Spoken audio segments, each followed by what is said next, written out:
what's going on, guys? My name is Brandon. Welcome to Audio Addiction, where I can find latest album reviews. You can find our band interviews, and you can find live coverage of the concerts that we get. I am going to see Andreas, Italian, that whole tour, so I will be trying to get live sets of all those bands, so definitely be on the lookout for that. Also, I posted an EP review of Counterparts, Private Room, so go check that out. Also be doing an album review of Boston Manor's new record. I haven't decided whether or not I'm going to actually do it like this, or if I'm going to do it live. I think doing it live would be really cool. Let me know in the comments what you think about that, because I would certainly love to do that. Also posted an interview with Polaris, so go check that out. And if you can, go see them on Torth Parkway.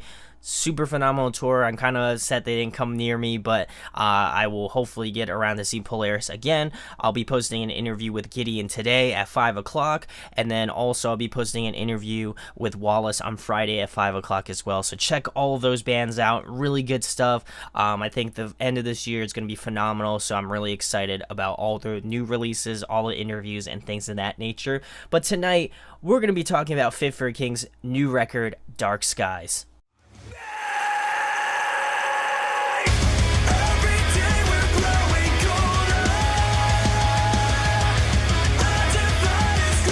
So as many of you know, I love Fit for a King. I've been following them since the Descendants days. I found them doing Ancient Waters, and I was like, dude, this band is going to be big. And I just am so proud of how that they've been able to kind of progress and move on as the years have gone by. And I've also had the blessed opportunity of interviewing them as well. Also, if you guys happen to watch this, I'd love to interview you again. Please let me know. It would definitely be another great honor as well. But I was looking forward to this record because I really love Death Grip, and if you haven't checked that review out, please go do so. But check this one out because I think it's just as good of a record, if not better, maybe just hinting at it a little bit. But I'm going to go through each track, give you my thoughts and opinions on it, go through some pros and cons, and then finish it out with an overall rating. So the first track is called Engraved. This one's one of my favorites. I think it has a really interesting opening to it. It's very cool. It has this awesome ambience to it with just kind of the solo guitar parts that Bobby does. It has this reverby sort of echoey feel to it, which is awesome. And it kind of stops at around the 50-second mark and really builds towards that like intro portion of the track. It has a heavily influenced Death Grip vibe to it, which I love. I've loved Death Grip a ton, and I know I'm gonna get a ton of listen out of this one. Vocally, I think, you know, Kirby is just keeping with his screams as per usual. Really phenomenal stuff. I think that he is, if not on par or even better than the last work, which was, again, great work to begin with. The chorus is really awesome, one of my favorites. Just digging the sort of vibes of it. I think that Tuck definitely is a nice counterbalance to Kirby's screaming, and then overall I just think it's a great opener track. It definitely gives you an idea of how the rest of the record will kind of turn out, and I'm super excited to go through the rest of them with you. So we're gonna move into track number 2, which is The Price of Agony. This is one of the singles that had been released, and I'm just loving the overall energy of this track. I felt like Engraved was, while it was good, it was a little bit kind of lacking that sort of punch to it, and I felt like this one definitely, it's a little bit faster, it's a little bit more aggressive, and it just had a lot more going for it.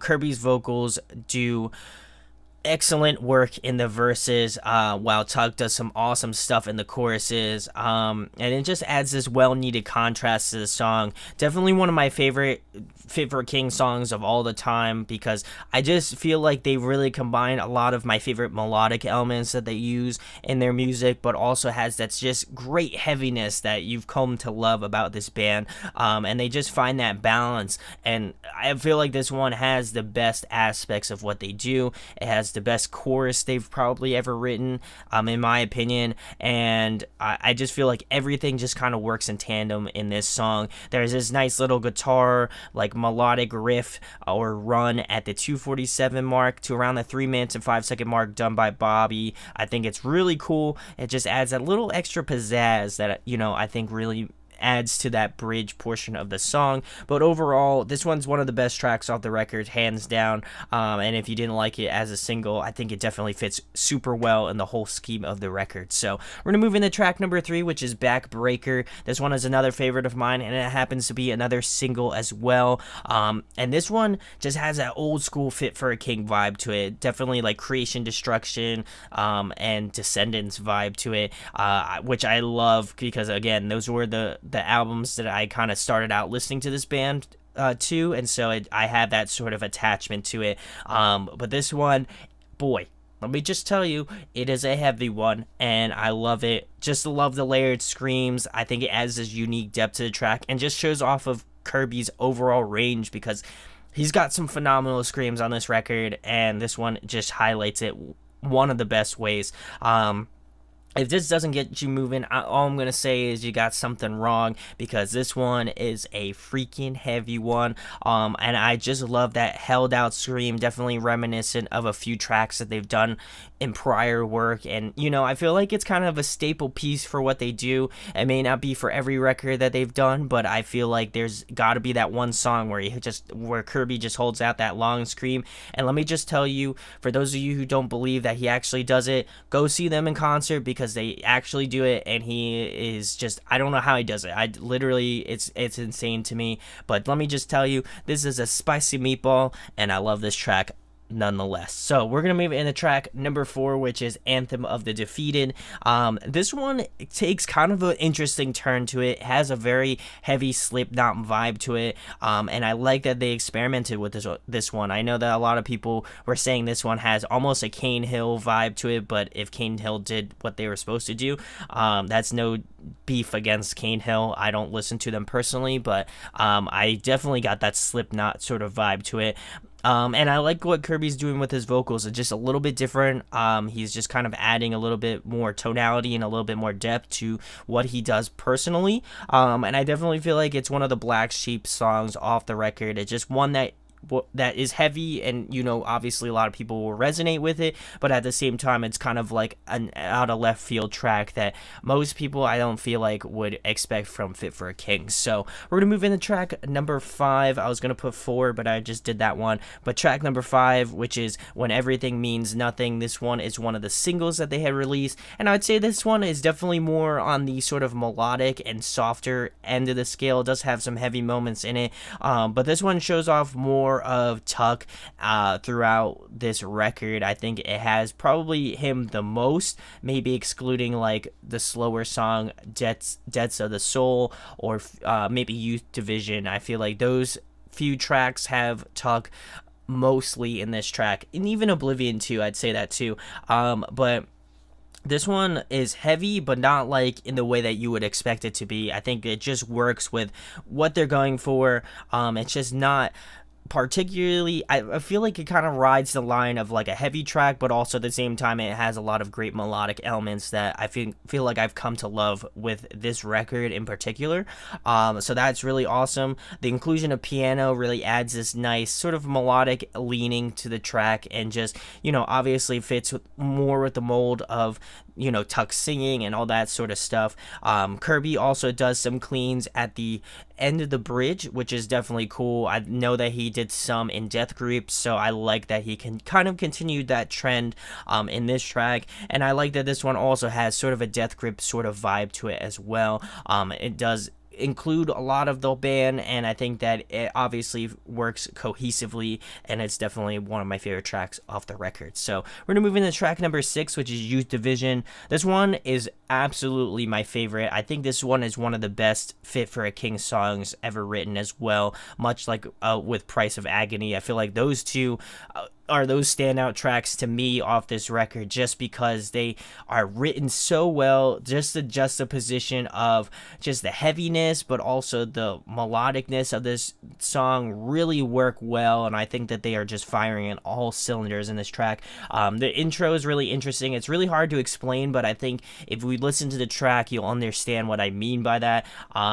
It just has a unique vibe to it, which I like.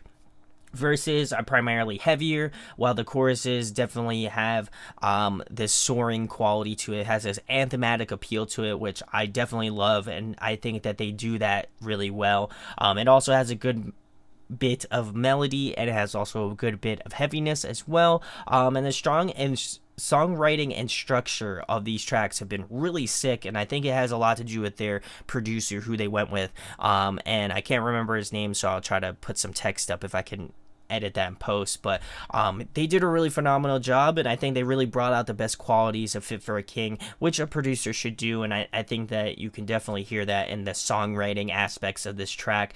Another really damn catchy chorus. I'd say this one is definitely one of my favorites as well. And from 3 minutes and 20 seconds to the end of the track, there's this really nice key change that I wasn't really expecting, but I think it really, again, adds with this sort of anthematic appeal of this track, and I think it just works with the just powerfulness and just that punch of this track that I think really sets it apart from a lot of the other tracks off the record. So we're going to move into track number 7, which is Shattered Glass, and this one is one of my favorites as well. Just heavy.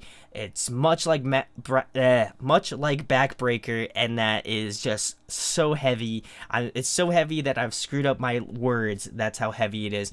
But somehow, I don't know how it happened, but Kirby has somehow become a better screamer since the previous record, Death Grip, and I thought that was his highlight, top tier moments. I think that he's just trying to tell me that I can do better each record, and I love that because this is sick. There's this awesome breakdown at the 1 minute and 25 second mark to around the 2 minute mark. Just is phenomenally heavy. The double bass is really tight in this track, and I'm just loving the darker tonalities of this track. Obviously, Dark Skies, that has a lot to do with it. But I think they really brought out a lot of the darker qualities in this track, and I think it just works with just that menacing heaviness of this track and just that ending. I'm just gonna tell you, you aren't ready for it because it is Très Magnifique. I love it, and another phenomenally heavy track off this record. So we're gonna move into track number 8, which is Tower of Pain, another single off the record. And for those of you who've heard it already, you know this track is a heavy one, and just to be followed up by Shattered Glass, I think that, let me just tell you that's a deadly combo right there. But I'll say that I wasn't really sold on this track initially. I think that over time I've really come to grow to love it, and as well as that, I think it fits much better in the overall vibe of the record as opposed to it just kind of being stationary. I think it is easily one of the heaviest tracks off the record, up there with, I'd probably say, Backbreaker, Shattered Glass, and this one. I think these three are probably the heaviest tracks. I'd say Anthem of the Defeat is pretty heavy too, but generally those 4 tracks are probably the heaviest ones that you'll hear off the record. This one just has a bite to it that you cannot just deny, and is awesome. Powerful, aggressive, brutal, all adjectives I'd use to describe this track. Is just one that is just, it just hits you in the face like a freaking ton of bricks, and I love it. At the 3 minutes and 45 second mark to around the 4 minutes and 14 second mark, just that breakdown. Oof. Let me just tell you that is some primo stuff right there. I think that it is a non-stop joyride from start to finish. I love that this one just starts right out the gate and kind of just hits. It just hits hard like a truck, and I love that. So we're moving to track number 9, which is Debts of the Soul.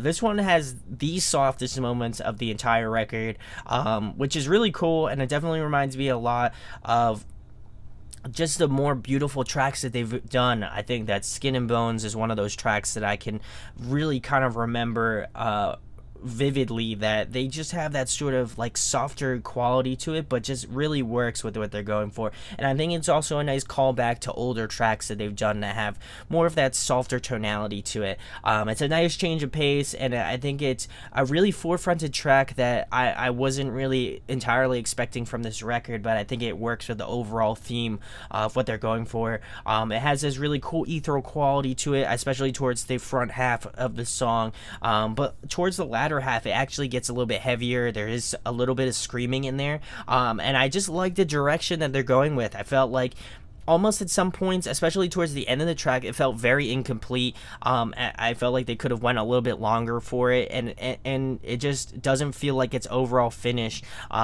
which is kind of interesting because we're gonna move into the next track, track number 10, Oblivion. This one is one of the singles that they had released recently. It's one of my favorites, but I feel like it feels like a continuation of Debts of the Soul in a way, just the way it kind of ends off that way, and I like how they lead into each other, but I would have loved for it to be a little bit more, for the Debts of the Soul to be completed and then also kind of to lead into Oblivion. I think that would have just really solidified this track for me. But getting back to Oblivion, really great track, another fantastic chorus, one of my favorites as well off the record, and I think this is one of the best structural tracks that they've done in a very long time, and I think that this record really kind of shows off their skills as being a collective, and it really works with what they're going for. I didn't feel like Death Grip was just kind of off the walls, off the chains wild, but I felt like this one just feels a little bit more honed in, and I love it. Also, I feel like this one has a nice 50-50 screens cleans, which is always well, and I think they do it extremely well. Also, I feel like this one, Tuck definitely goes out of the box a little bit more in terms of vocals. The only other one that I feel like he did a little bit more with is maybe Youth Division, especially sort of towards that keychain. I felt like that is what really set apart that track, and I felt like this one as well. I think the vocals were really solid in this one. I think it has really the great elements of what makes a good Fit for a King track, and I think it is a great closer track to finish off the record with. So some pros and cons that I have about this record. I think some pros: if you love a heavy record, I think that this one is a great follow-up to Death Grip. I think it's just as heavy, just as melodic as well. I think, in fact, I feel like this one is even more so better in that way because it's just constructed better. I feel like they did a better job putting the songs together in the way that they should be. The only thing that I might have an issue with is that there's one track that I feel like could have been swapped out with Oblivion, and they could have switched it out. But I think, now that I think about it, I think Debts of the Soul and Oblivion just work very well in tandem together. So would have loved that. It's very melodic, which is definitely cool, and I think it has their best material to date without a doubt. I think that they just sound very in tune with each other, and I think that everything works very much in tandem.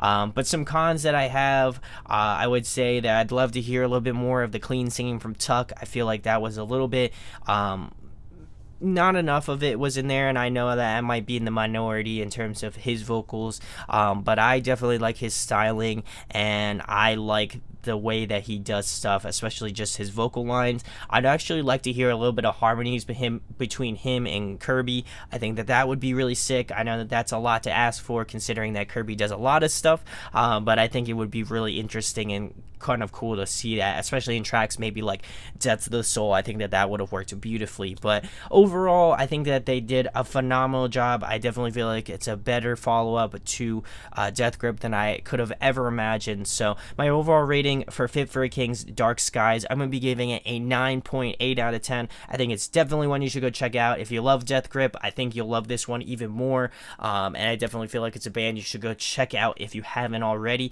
And let me know what you think in the comments below. They've released 5 singles so far, which is definitely cool, so you get a chance to listen to pretty much half the record at this point. So let me know what you think of it so far and what you hope to expect from the record to come. So if you enjoyed this review, make sure to subscribe, hit that thumbs up. It goes a long way. We have some awesome stuff, like I mentioned at the earlier part of this review. So go check all that stuff out. It really means a lot, and thank you guys for your support. I'll be posting new merch designs in the coming weeks, so definitely be on the lookout for that. And like I said, my name is Brandon. We hope you got your fix, and we'll be talking with you soon. Peace. Hey guys, hope you enjoyed the video. Thanks for watching. Of course, if you enjoy what we do, make sure to go check out the other series we do. We do album reviews, we do band interviews, and we do live videos, so definitely go check that out. Hit that subscribe button. It really helps our channel, helps us grow. Make sure to hit that like button as well. Go follow us on social media. That's all down below. We try to keep that as updated as possible. We also made a new website where we'll be posting photos of upcoming concerts and stuff like that, which you can go check out at audioaddictionmedia.com, and come get your fix with us, guys. Talk to you later. Deuces.